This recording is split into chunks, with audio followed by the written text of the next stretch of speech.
Welcome to the Learning Pines YouTube. We hope this video helps. You start by exposing what's hidden.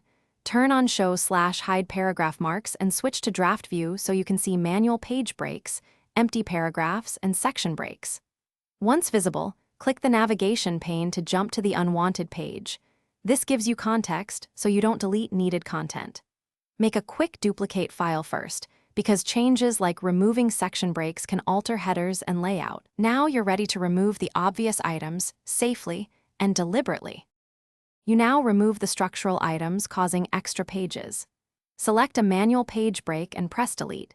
For multiple empty paragraphs, use find and replace to replace PP with P iteratively until spacing is correct.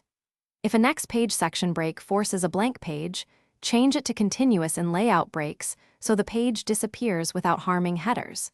Make sure to inspect headers and footers after each change. Because section edits can shift numbering or margins, fix those and finish by checking headers, footers, and page numbering to ensure nothing moved unexpectedly. Update the navigation pane to confirm the unwanted page is gone. If a blank page persists, inspect margin and paragraph spacing. Sometimes a large bottom margin or non-breaking paragraph holds the page.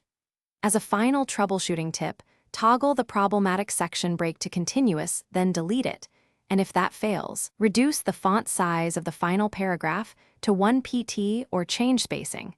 This resolves most stubborn blank pages. Thanks for watching. Consider subscribing if we helped you.